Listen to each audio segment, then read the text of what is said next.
안녕하세요 여러분. 생각 바꾸기를 통한 마음 치유 세 번째 시간입니다. 저는 김영환 목사고요.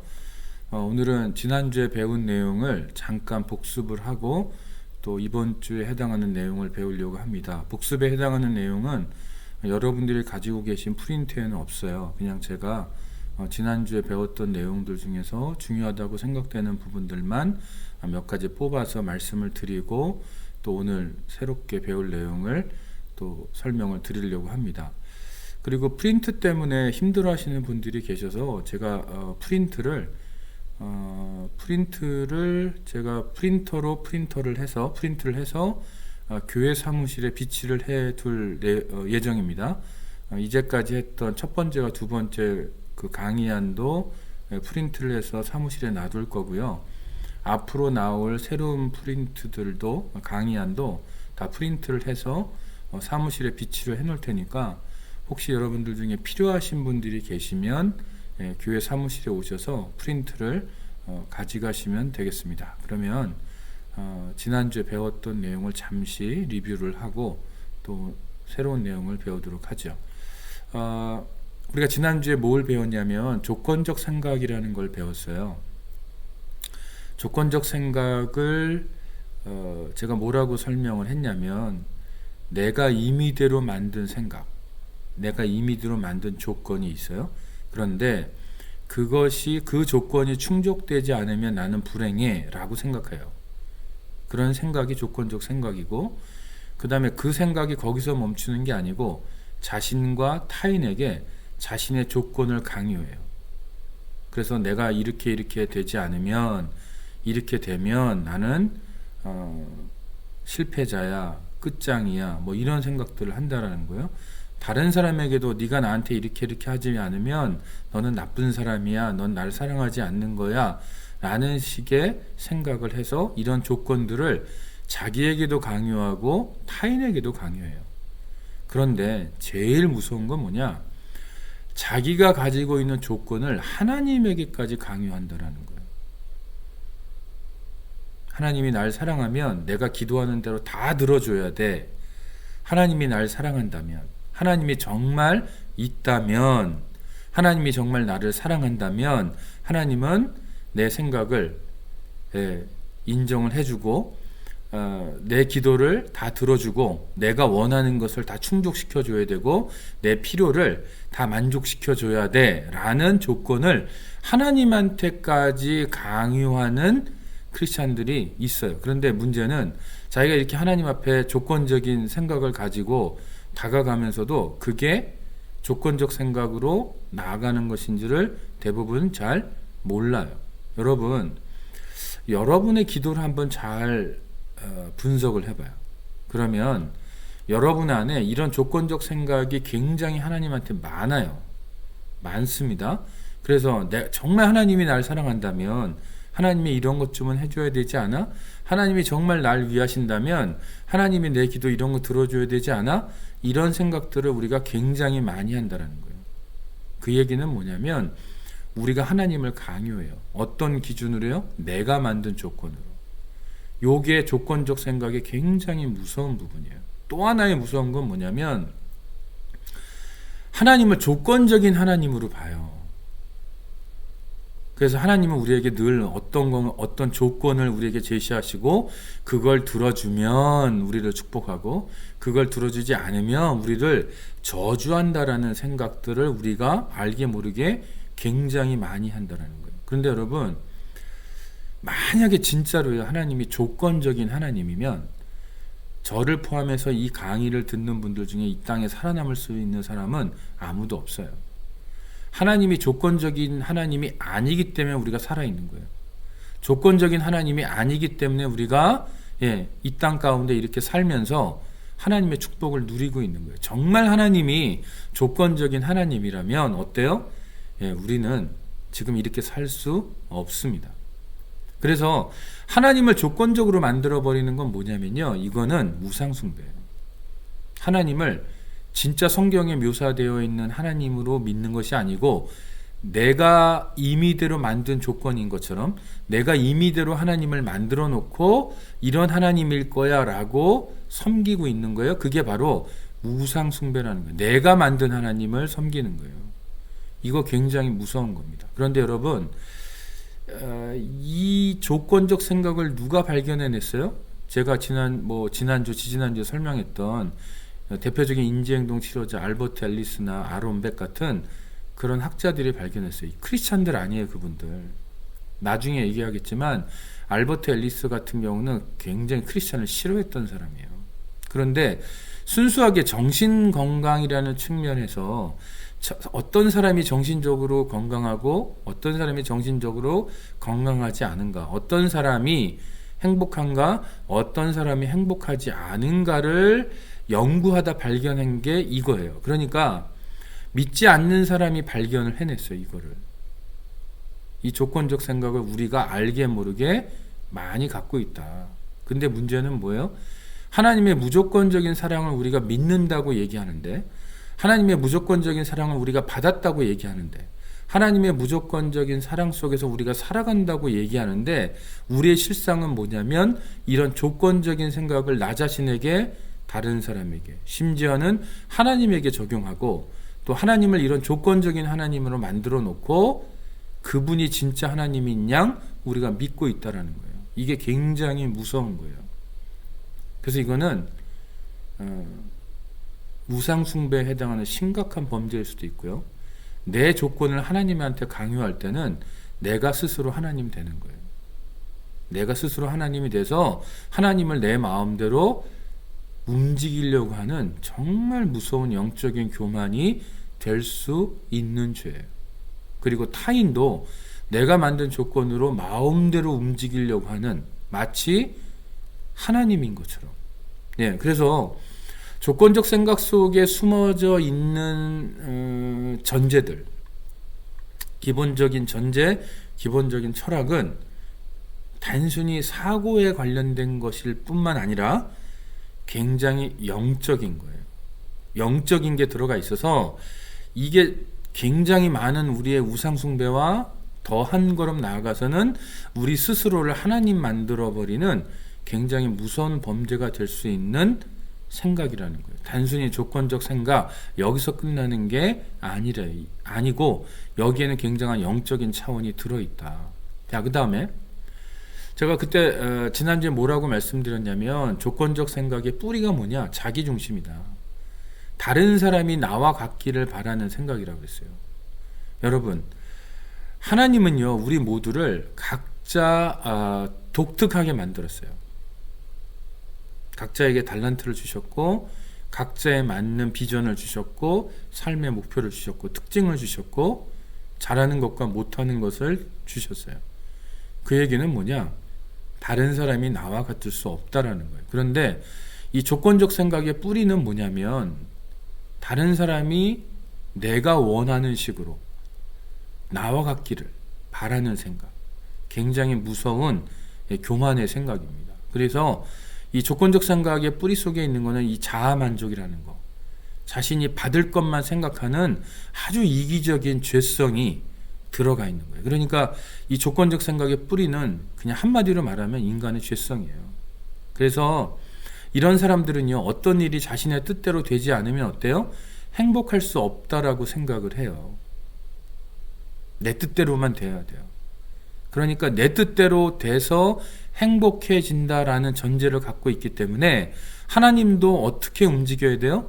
내 뜻대로 움직여야 돼요. 그러니까 하나님이 내 뜻대로 안 움직이면 어떻게 돼요? 내 기도에 응답 안 하면 하나님 앞에 분노하고 하나님 믿어봐야 소용없다 그러고 하나님한테 시험 들어서 교회를 떠나는 사람들, 이런 조건적 생각을 가지고 있을 가능성이 굉장히 높다라는 거예요. 이런 면에서 이 조건적 생각은 굉장히 영적이다.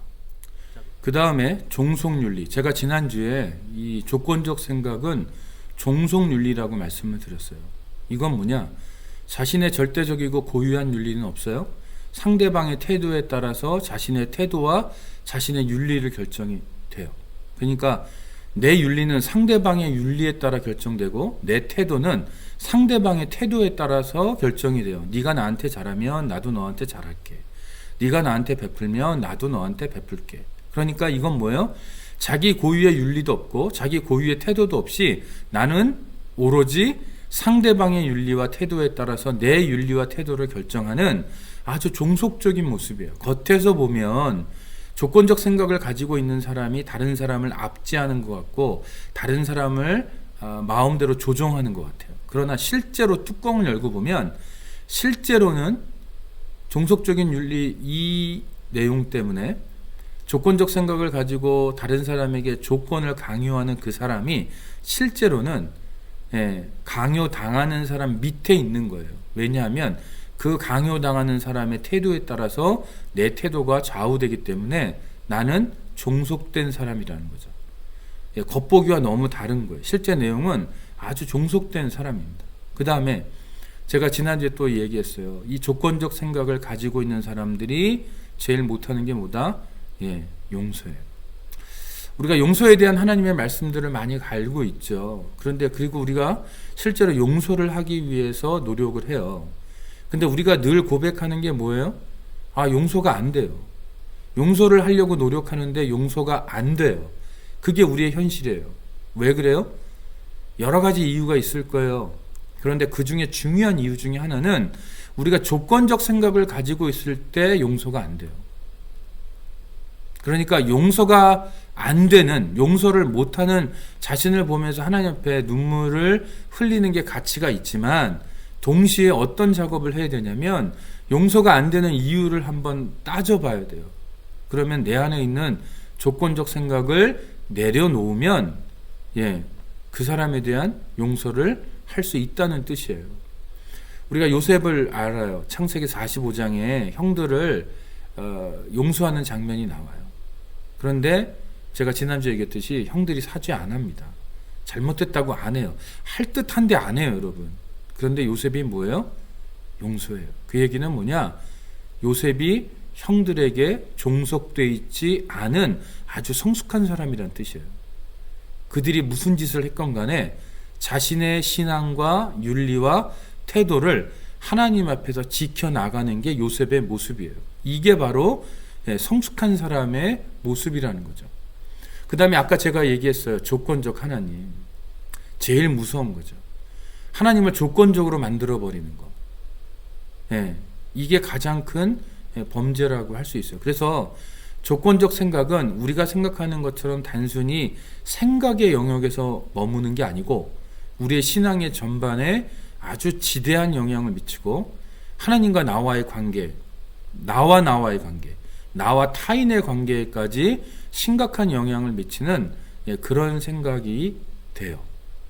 아주 위험하죠. 그런데 제가 아까 말씀드렸듯이 이걸 누가 발견했냐면 믿지 않는 사람들이 발견했다라는 거예요. 여러분, 물론 그분들은 이런 생각을 신앙적인 관점에서 얘기를 안 했지만 제가 여러분들에게 영적인 관점에서 신앙적인 관점에서 조건적 생각의 위험함을 말씀드렸어요. 그러나 믿지 않는 사람들이 이런 것들을 발견하고 이게 정신건강에 안 좋더라 이런 생각을 하는 것이, 그런데 그게 정신건강의 영역에서만 머무는 게 아니고 신앙적인 영역에까지 이렇게 지대한 영향을 미친다는 것을 우리가 발견할 수 있고 그들로부터 배울 수 있다라는 거. 이게 중요한 거예요.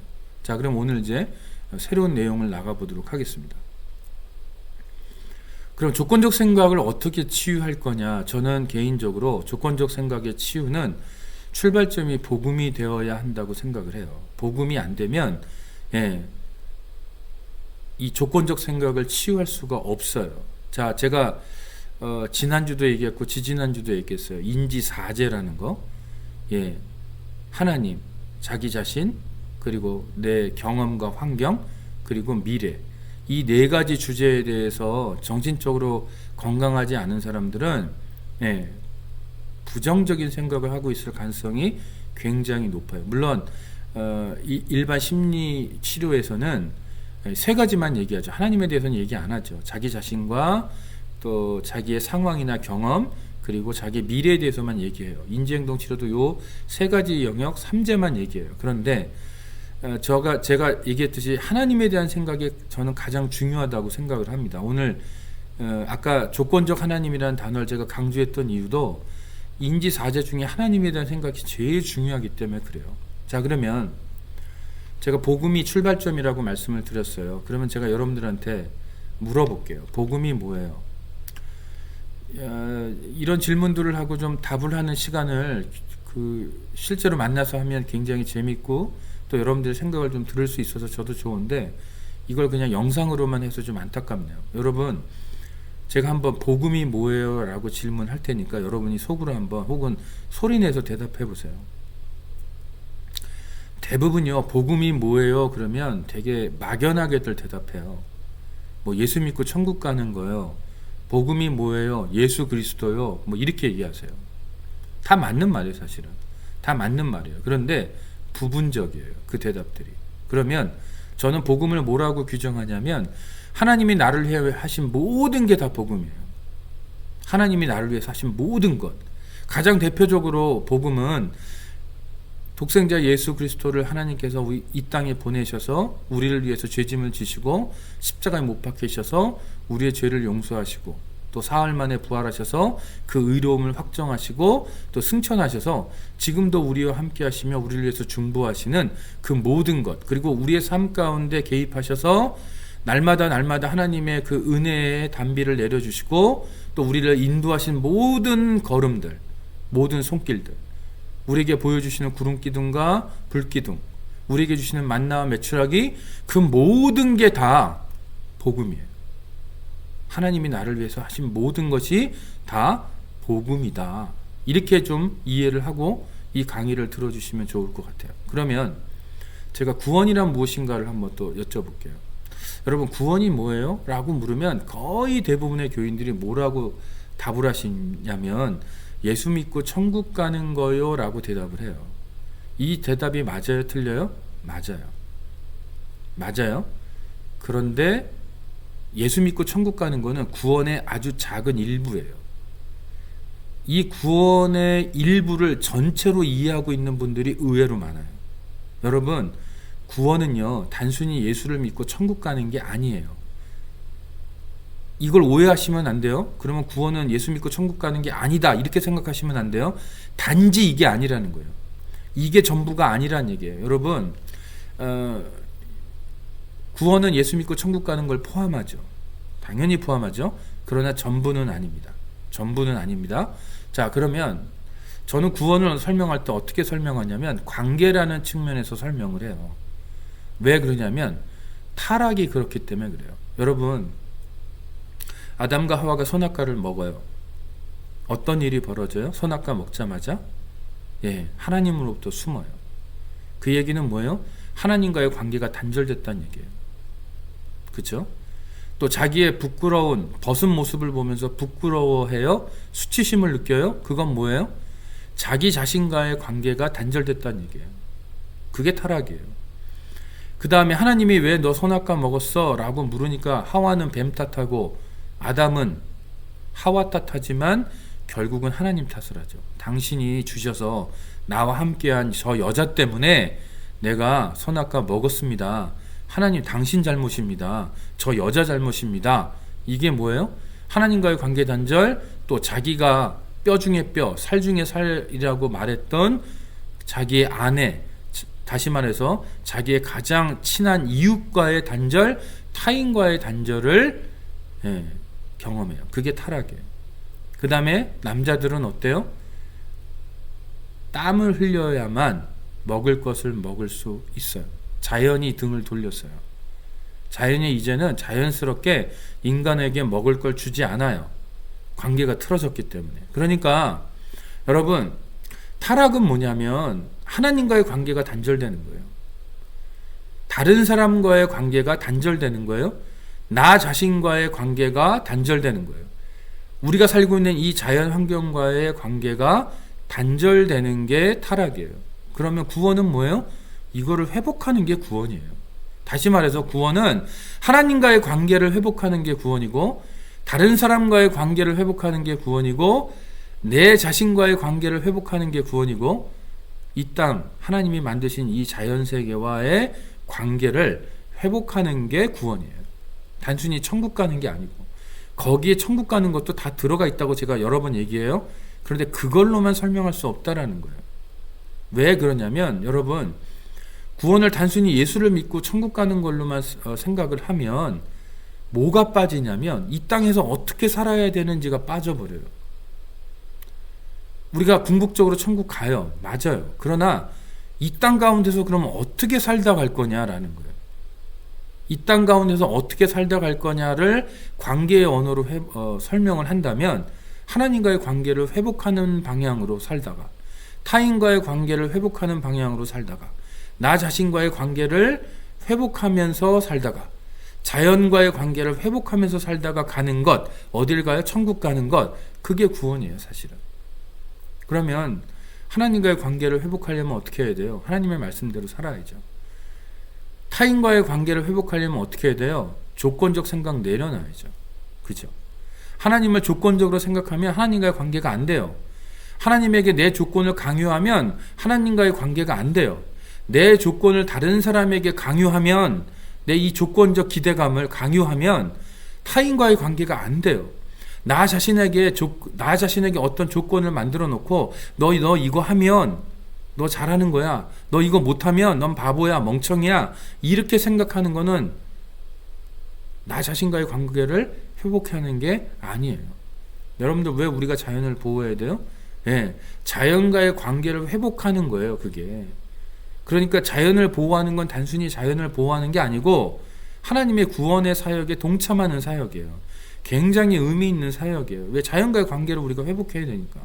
자, 그래서 여러분, 이 조건적 생각이라는 관점에서 이 관계 회복을 보면, 우리가 관계를 회복하려면 하나님에 대한 그 조건의 강요, 우리의 조건의 강요를 내려놔야 돼요.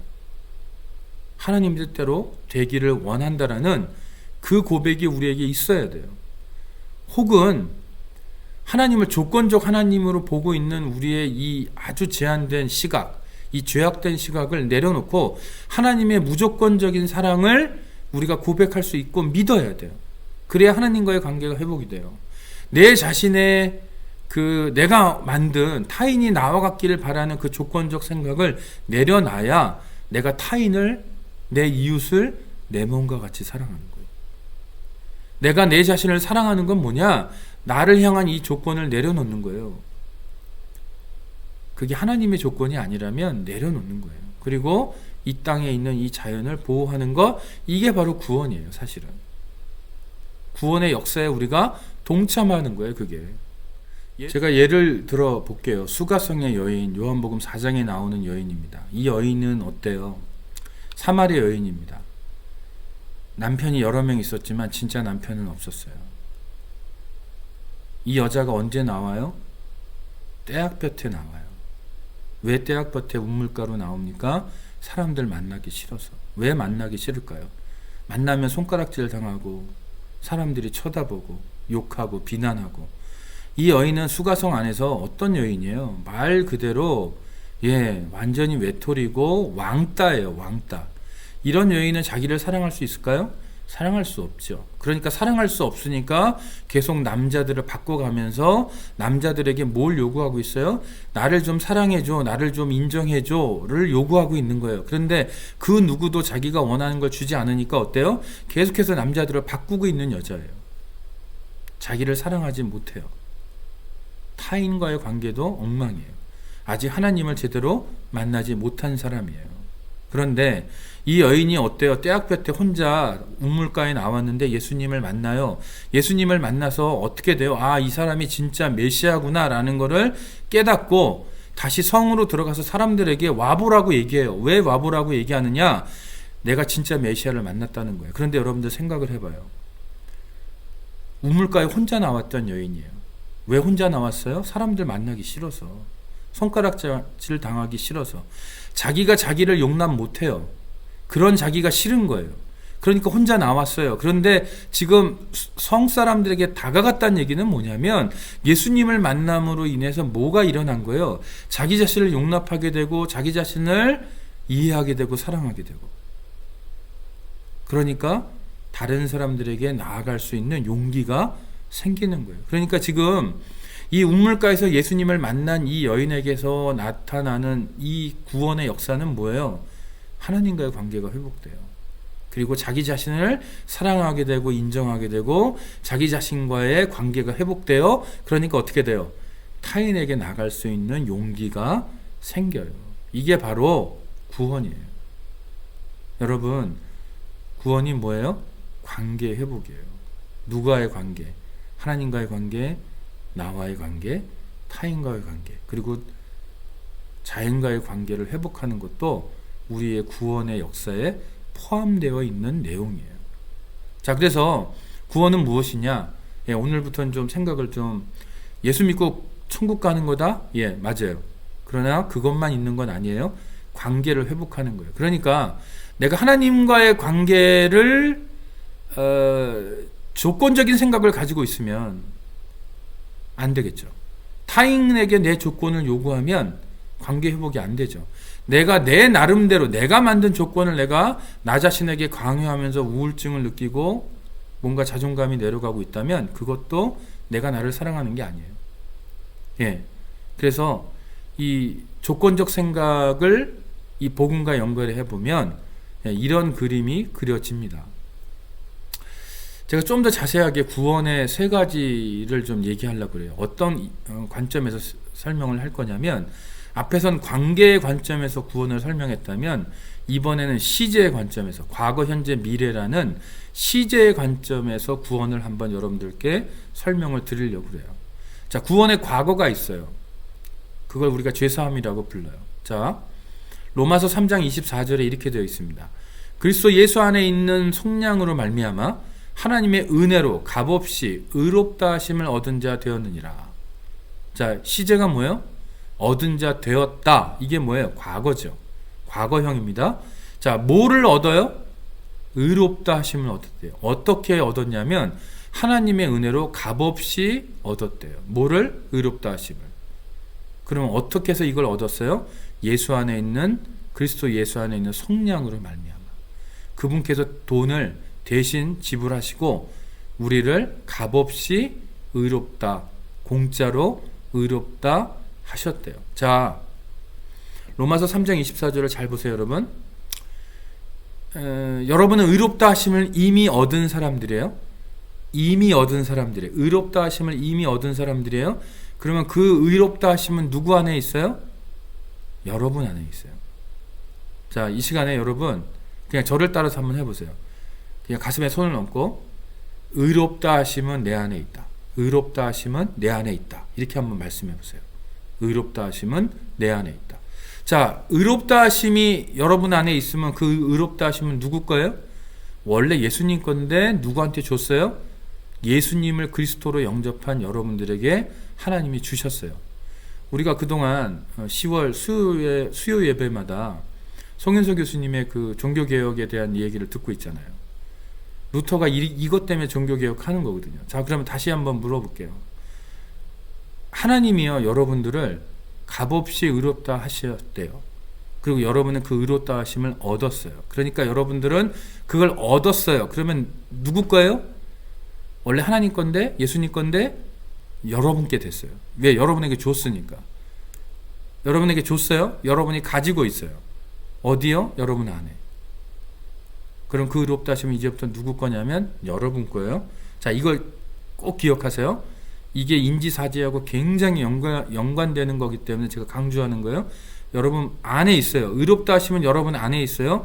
이거를 가슴에 꼭 간직하세요. 예, 그 다음에 그러므로 이제 그리스도 예수 안에 있는 자에게는 결코 정죄함이 없나니 이는 그리스도 예수 안에 있는 생명의 성령의 법이 죄와 사망의 법에서 너를 해방하였습니다. 이것도 과거죠. 여러분들을 죄와 사망의 법에서 이미 해방했어요. 그러니까 여러분들은 이미 어떤 사람이에요? 해방된 사람이에요. 어디에서?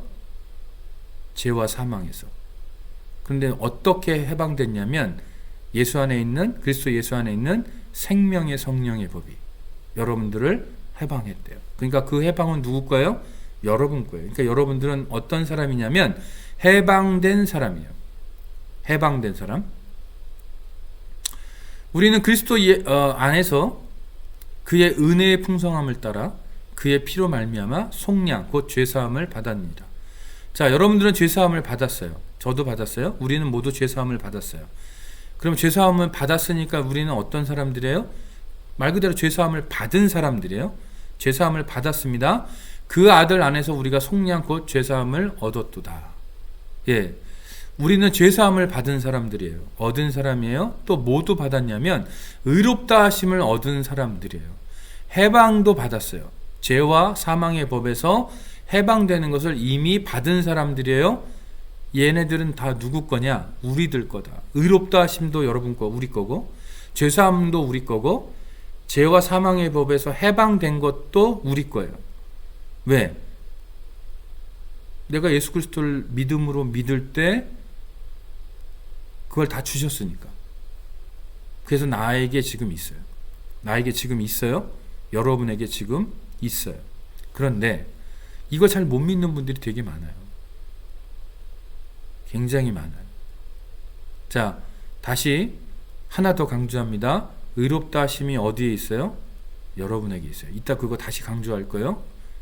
자, 그 다음에 구원의 현재를 한번 생각해 보세요. 구원의 현재를 다른 말로 하면 성화라고 얘기할 수 있어요. 성화. 자, 그러면 구원의 현재가 뭐야? 이럴 수 있어요. 빌립보서 2장 12절의 말씀입니다. 그러므로 나의 사랑하는 자들아, 너희가 나 있을 때뿐 아니라 더욱 지금 나 없을 때에도 항상 복종하여 두렵고 떨림으로 너희 구원을 이루라. 자, 이게 빌립보서 말씀이에요. 빌립보서의 말씀이란 얘기는 뭐냐면 이 말씀을 누구에게 지금 하고 있는 거냐면 빌립보 교인들에게 하고 있는 거예요. 빌립보 교인이란 얘기는 어떤 얘기냐면 이미 예수 그리스도를 구주로 영접해서 구원받은 교인들에게 얘기하고 있는 거예요. 그런데 뭐라고 얘기해요? 두렵고 떨림으로, 항상 복종하여 두렵고 떨림으로 너희 구원을 이루라 라고 얘기해요. 아니, 왜 구원을 받은 사람에게, 구원을 이미 받은 사람에게 구원을 이루라고 얘기하는가? 예, 우리는 구원을 받은 사람으로서 구원을 이루어야 하는 사람들이에요. 그게 뭐냐면 오늘 이미 받은 구원을 가지고 의롭다 하심과 죄사함과 죄와 사망의 법에서 해방된 그 과거형 구원, 그것을 근거로, 그것을 자산으로 해서 오늘 나는 하나님의 뜻대로 구원을 이루어 가야 되는, 다시 말해서 하나님의 뜻에 순종하면서 살아야 되는 성화의 길을 가야 되는 사람들이에요. 이게 바로 구원의 현재예요. 로마서 5장 1절엔 이렇게 되어 있어요. 그러므로 우리가 믿음으로 의롭다 하심을 받았으니 우리 주 예수 그리스도로 말미암아 하나님과 화평을 누리자, 이렇게 되어 있어요. 자, 보세요. 다시 한번 여기 나와요. 그러므로 우리가 믿음으로 의롭다 하심을 받았으니. 뭐로 의롭다 하심을 받아요? 믿음으로. 믿음으로 뭘 받았어요? 의롭다 하심을 받았어요. 자, 여러분들 믿는 분들이죠. 그럼 뭘 받으신 분들이에요? 의롭다 하심을 받으신 분들이에요. 우리 주 예수 그리스도로 말미암아 하나님과 화평을 누리자.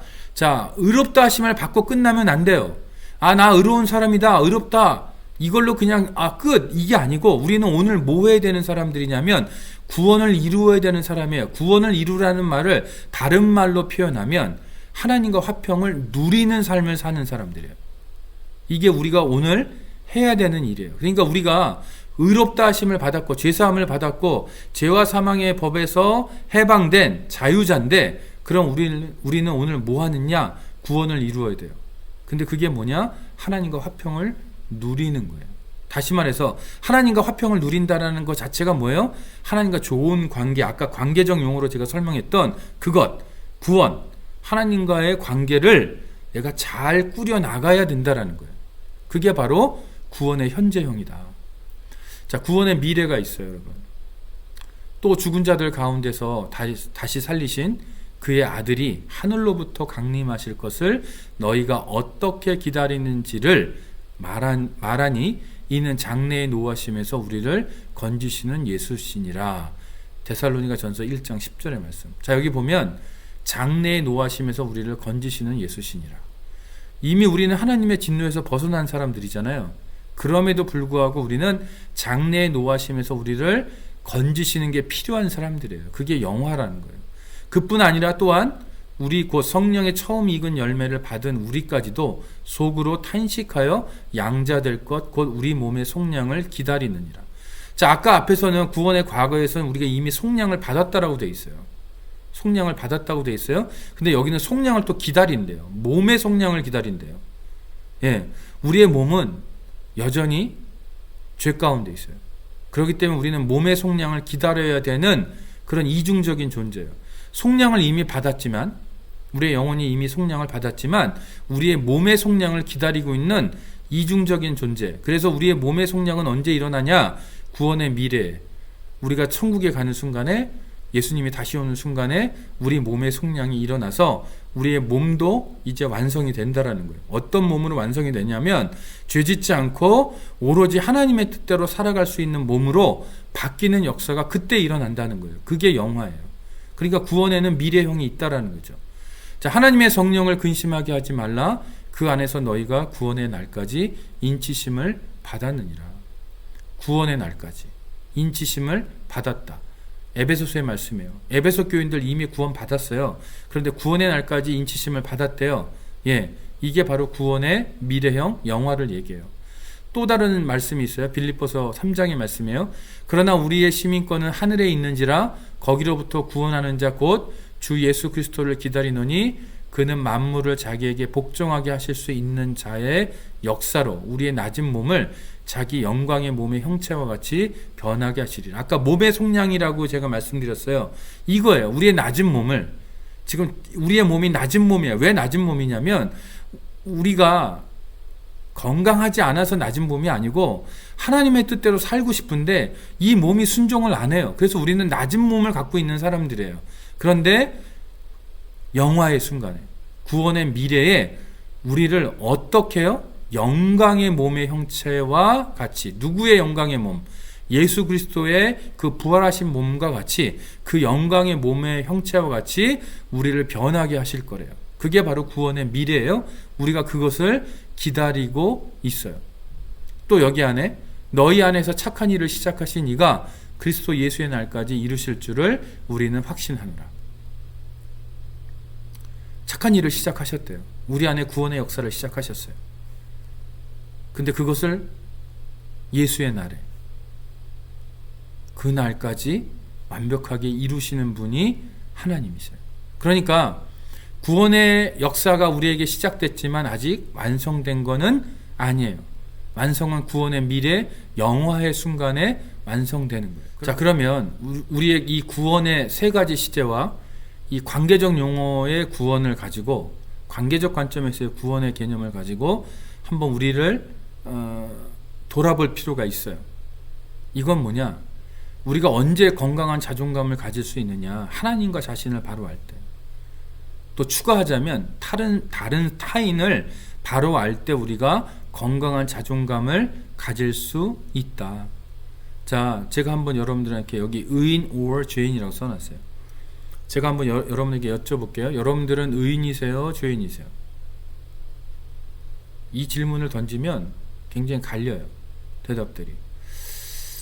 뭔가 의인이라고 대답을 해야 될 것 같은데 의인이라고 대답하면 뭔가 교만한 것 같고, 또 죄인이라고 대답을 하면 뭔가 마음은 편한데 왜냐하면 내가 나를 아니까, 또 앞에서 배운 게 있어서 또 마음에 좀 깨림직하고 이렇죠.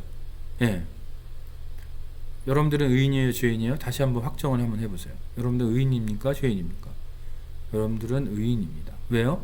아까 제가 계속 강조했잖아요. 의롭다 하심을 여러분들에게 줬잖아요. 그럼 그건 누구 거예요? 여러분 거예요. 여러분 거예요? 자, 그러면 여러분들은 의롭다 하심을 받은 사람들이에요. 그럼 의인이에요, 죄인이에요? 의인이에요. 근데 의인이라고 인정하기가 굉장히 어려워요. 왜 어려운지는 이따 설명할 거예요. 예, 일단 그냥 의롭다 하심을 받은 사람, 그래서 나는 의인이라고 일단 선언하세요. 선포하세요. 여러분에게 이것을 선포하세요. 여러분 자신에게 선포하세요. 예. 영적인 자기 정체성이 명확해야 우리는 심리적 정체성도 명확하게 가져갈 수 있어요.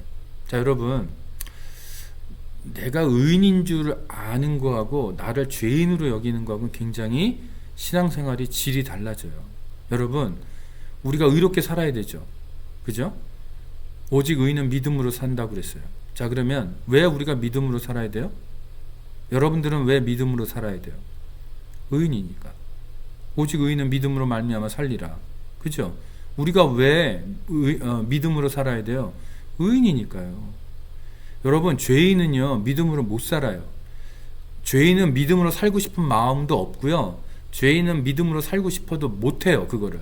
그런데 우리는 의인이기 때문에 하나님이 주신 의가 우리 안에 있기 때문에 의인답게 살고 싶은 마음도 있고요.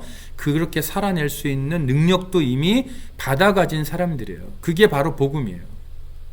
그래서 여러분 자신을 죄인으로 여기지 마세요.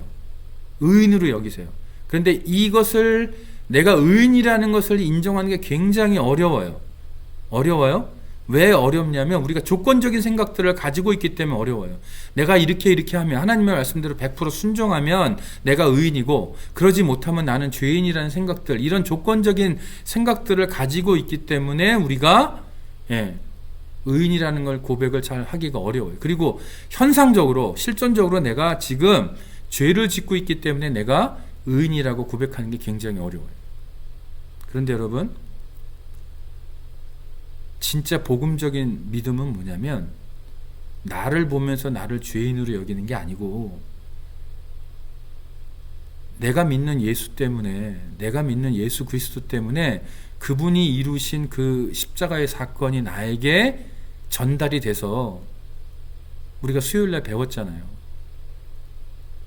그것이 나에게 이미 들어와 있는 거, 내 안에 이미 하나님이 나에게 부여하신 의롭다 하심이 나에게 있는 거. 자, 여러분, 제가 질문해 볼게요. 여러분이 여러분을 죄인으로 여긴다고 생각을 해봐요. 그러면 제가 질문을 바꿔볼게요. 하나님은 여러분을 의인으로 보실까요? 죄인으로 보실까요? 여러분들에게 하나님의 의로움을 주셨어요. 여러분이 믿는 자이기 때문에. 하나님이 여러분에게 의로움을 줘놓고 하나님을 여러분을 죄인으로 여길까? 그렇지 않다라는 거예요. 그렇지 않아요. 하나님이 여러분들에게 의로움을 줘놓고 어떻게 여러분을 죄인이라고 할 수 있어요? 하나님은 여러분을 의인으로 여기세요. 그렇기 때문에 우리는 의인답게 살면 돼요. 의인이니까. 왜? 우리에게 믿음이 있고 그 믿음이 우리에게 의로움을 주셨다라는 거예요. 그 믿음을 통해서. 자, 그런데 이게 잘 안 된다라는 거. 자, 보세요, 여러분.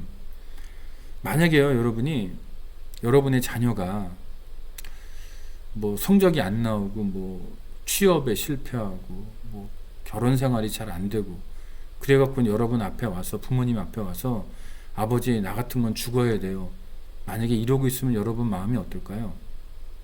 나 같은 놈은 아버지 아들이 될 자격이 없어요 라고 하고 있다면 여러분들은 아유, 저런 지 주제를 잘하는 이 철든 놈, 이렇게 얘기하시겠어요? 억창이 무너지죠. 하나님이 여러분들을 어떻게 의인 만들어 놓으셨냐면 예수 그리스도의 피를 투자해서 여러분들을 의인 만들어 놨어요. 뭐를 투자했다고요? 예수 그리스도의 피를 투자해서 여러분들의 죄사함을 주시고 여러분들에게 의롭다 하심을 주셨어요. 예수님을 투자해서. 그런데 여러분이 하나님 앞에 나와서 하나님, 나는 죄인입니다. 이걸 하나님이 과연 기뻐하실까? 아니라는 거예요. 야, 이놈아, 내가 예수를 투자해서 너를 의인 만들어놨어. 근데 왜 네가 죄인이야? 왜 너를 죄인으로 여겨? 아니야, 너는 귀하디 귀한 예수의 피로 말미암아 의롭다 하심을 입은 의인이야 라고 말씀하신다는 거예요. 내가 이걸 하면, 내가 하나님 앞에 무슨 봉사를 좀 하면 의인이고, 그거 안 하면 죄인이고, 이거 아니란 얘기예요. 내가 기도를 많이 하면 의인이고, 내가 기도를 안 하면 죄인이고, 이거 아니란 얘기예요. 그렇다고 기도하지 말란 얘기가 아니고 봉사하지 말란 얘기가 아니에요. 의인이면 봉사해야 되고 의인답게 살려면 기도해야죠. 다시 말해서 행위에서 출발해서 신분으로 가는 게 아니고 우리의 의인이라는 신분에서 출발해서 우리의 행위로 가는 거예요.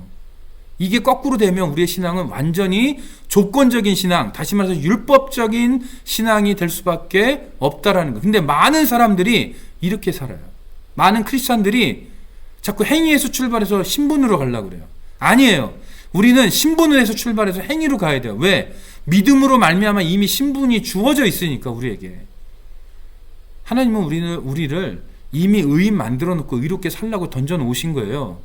죄인대로 의롭게 살라고 안 하세요, 하나님은. 그러니까 우리는 하나님 앞에 내 정체성을 명확히 해야 돼요. 하나님, 나는 지금 부족한데 부족한 의인입니다. 내가 지금 죄 짓고 있는데 죄 짓고 있는 의인입니다. 내가 지금 아직 완성이 되지 않은 미완성의 의인입니다. 내가 지금 여전히 실수하고 넘어지고 깨지고 박살나는 그런 부족한 의인입니다. 근데 의인이에요. 부족하고 박살나고 깨지고 죄 짓고 넘어져도 그래도 의인이라는 신분은 여전히 가지고 간다는 거예요. 그렇다고 죄인이 되는 게 아니라는 거예요. 여러분, 이거를 헷갈려 하시면 안 돼요. 이게 헷갈리면 여러분, 하나님을 끊임없이 조건적인 하나님으로 만들어 놓고 조건을 하나님 앞에 강요하는 그런 영적인 범죄를 지을 수 있어요. 그리고 나 자신에게 끊임없이 조건을 걸고 타인에게도 조건을 걸어서 건강하지 않은 신앙생활을 할 가능성이 굉장히 높다라는 거예요. 그래서 제가 복음이 답이라는 거예요. 하나님이 여러분들을 의인 만들어 놨어요. 왜요? 믿음을 보시고. 다른 조건 없어요? 여러분, 다른 조건 없어요. 다른 조건 내밀면 그건 율법주의예요. 다른 조건 없습니다. 여러분은 의인이에요. 그런데 완성되지 않은 의인, 연약한 의인, 부족한 의인, 넘어지는 의인, 죄 짓는 의인. 그런데 의인이에요. 그래서 여러분들은 믿음으로 살아야 돼요. 왜? 의인은 오직 믿음으로 말미암아 살리라. 연약한 의인도 부족한 의인도 믿음으로 말미암아 살아야 돼요. 완성된 의인만 믿음으로 사는 게 아니고 부족한 의인도 믿음으로 살아야 돼요. 그러면요, 어떤 일이 벌어지냐면 회개라는 게요, 죄를 범한 것을 회개하는 게 있고요, 의롭게 살지 못한 것을 회개하는 게 있어요. 여러분은 뭘까요? 진짜 자기가 의인인 줄 알면요, 단순히 죄를 범한 것을 회개하는 게 아니에요. 내가 하나님 앞에 의롭게 살지 못한 모든 것을 회개하게 돼요. 그러니까 내가 하나님 앞에 더 의롭게 되고 내가 더 거룩해지면 거룩해질수록 어떻게 돼요? 회개할 게 많아져요. 왜? 이전에는 죄를 범한 것만 회개했는데 이제는 의롭게 살지 못한 것을 회개하게 되기 때문에 달라요, 개념이. 그게 어디서 갈라지냐면 디모데전서 1장 15절에서 갈라져요. 사도 바울의 예입니다. 자, 이렇게 고백합니다. 미쁘다 모든 사람이 받을 만한 이 말이요, 그리스도 예수께서 죄인을 구원하시려고 세상에 임하셨도다 하였도다. 죄인 중에 내가 괴수니라. 여러분, 왜 사도 바울이 죄인 중에 괴수예요? 사도 바울만큼 거룩한 사람이 어디 있어요? 신약성경 가운데 예수님 빼면 사도 바울만큼 예수님을 닮고 하나님께 가까이 가고 하나님의 진리의 말씀을 깊이 깨닫고 그리고 그 말씀을 그대로 실천한 사람이 없어요. 사도 바울이 최고예요. 근데 왜 죄인 중에 괴수예요? 의인이기 때문에. 죄를 범한 걸 회개하는 사람이 아니고 의롭게 살지 못한 것을 회개하는 사람이기 때문에, 그러다 보니까 어때요? 회개할 게 너무 많은 거예요. 그러니까 어떻게 돼요? 나는 죄인 중에 내가 괴수다라는 고백을 할 수 있는 거예요. 그러니까 죄인 중에 내가 괴수라는 고백은 누구만 할 수 있는 거냐면 신앙의 고수, 정말 신앙의 고수, 정말 거룩한 사람만이 할 수 있는 정말 멋있는 고백이에요. 아무나 할 수 있는 고백이 아니라는 거예요, 여러분. 멋있죠? 이 고백을 우리 모두 할 수 있기를 바랍니다. 그러려면 여러분이 의인이고 의롭게 살아야 되고 의롭게 살지 못한 모든 것을 하나님 앞에 회개해야 되는 존재인 것을 알아야 이 고백을 할 수 있어요. 자, 그래서 제가 정리를 해볼게요. 우리의 현재의 삶은요, 구원의 과거 시제를 바탕으로 구원의 현재 시제를 이루어가는 과정이며 이 과정은 영화의 순간에 완료된다. 이 과정에서 우리는 많은 실패와 좌절을 겪게 되고 이러한 과정 속에서 복음을 제대로 이해하지 못하면 우리 안에 죄책감, 열등감, 조건적 생각이 나타나게 된다. 다시 이 말씀을 읽어볼게요. 그래서 너희 안에서 착한 일을 시작하신 이가 그리스도 예수의 날까지 이루실 줄을 우리는 확신하노라. 빌립보서 1장 6절. 그분이 이루신대요. 내가 오늘 넘어지고 깨지고 죄짓고 넘어져도 그분이 그 착한 일을 이루시겠대요. 그러면 하나님이 착한 일을 시작하셨고 그 일을 예수의 날까지 이루시겠다라고 선언하셨으니까 우리는 뭐 하면 돼요? 그 말씀을 믿고 나가면 돼요. 내가 오늘 넘어져도, 내가 오늘 죄져도 이 말씀을 믿으면 거울을 보면서 얼마나 죄짓고 내가 미워요. 거울을 들여다보면. 그러나 제가 여러분들한테 부탁할게요. 여러분 죄짓고 넘어져도 여러분 거울 보면서 여러분 자신에게 얘기해봐요. 그래도 너는 의인이야. 그게 겸손이에요. 하나님이 너 의인 만들어놨어. 하나님이 내가 너한테 의롭다 하심을 줬어. 그러면 그걸 아멘으로 믿고 네 맞습니다 하나님, 나는 죄인이 아니고 의인입니다 라는 거를 선언하는 게 그게 겸손이에요. 끝까지 나 그래도 죄인입니다 우기는 게 그게 교만이에요. 여러분 겸손하게 하나님 앞에 여러분의 의롭다 하심을 인정하실 수 있기를 바라요. 그게 겸손입니다. 그게 복음이고요. 그게 축복이고요. 그게 바로 아까 제가 계속해서 말하는 인지사제. 하나님이 어떤 하나님이냐? 내가 누구냐? 내 옆에 있는 타인은 누구냐? 네. 그럼 나만 의인이에요? 아니에요.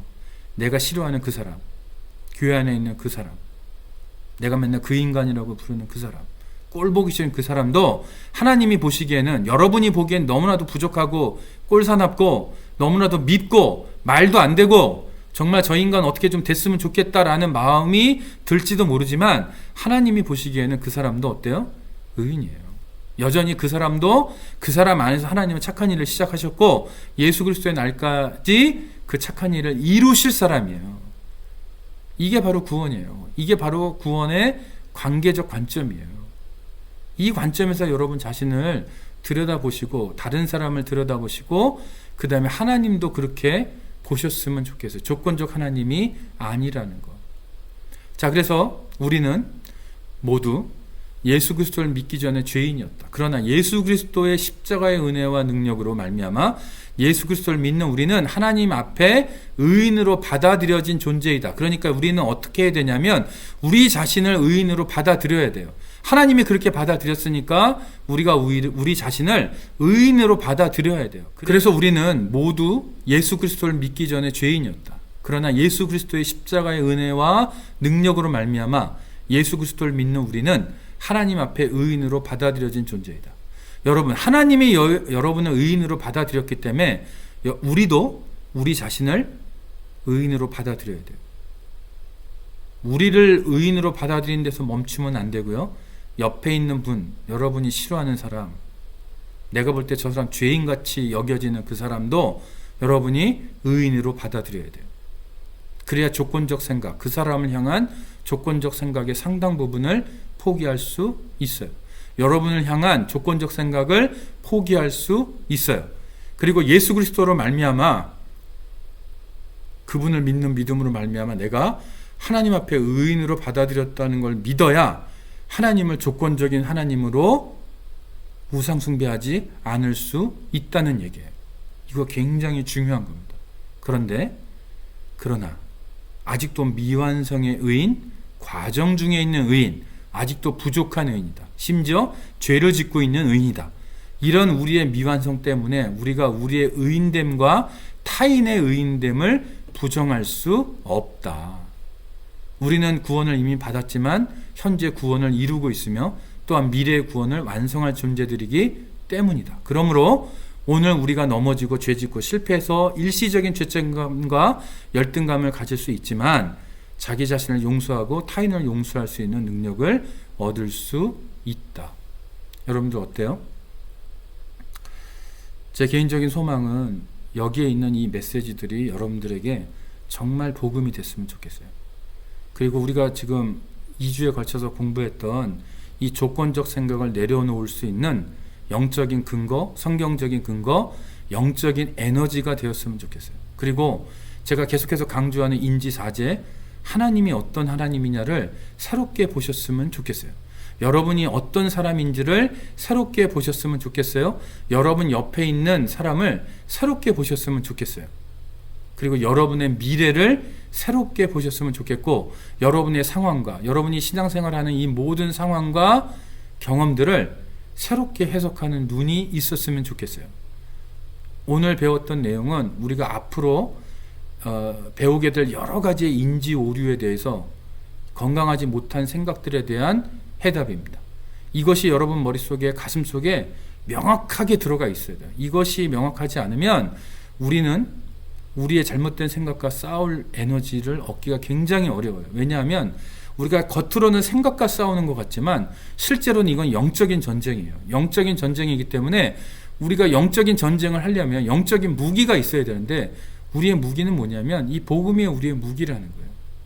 이 무기를 들고 싸우셔야 됩니다. 여러분 안에 있는 그 잘못된 죄성에 근거한 여러분의 죄성이 우리 안에 파고 들어와서 우리의 생각을 오염시켰는데 그 오염된 생각을 제가 여러분들에게 말씀드리고 있는 거고 그 오염된 생각과 싸워 이겨야만 우리가 하나님과의 관계, 나 자신과의 관계, 타인과의 관계를 올바로 할 수 있어요.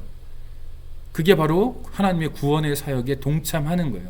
내 오늘 구원의 현재형을 이루는 방법이에요. 그래서 이것이 중요해요. 굉장히 중요해요. 여러분들에게 다시 한번 강조하지만 이 부분을 여러분이 꼭 마음속에 깊이 새기실 수 있기를 바랍니다. 그럼 오늘은 여기까지 하고요. 다음 주에는 또 새로운 내용으로 찾아뵙겠습니다. 여러분 오늘 강의 듣느라 수고하셨고요. 다음 주에 뵙도록 하겠습니다. 여러분 모두 건강하시길 바랍니다. 안녕히 계세요.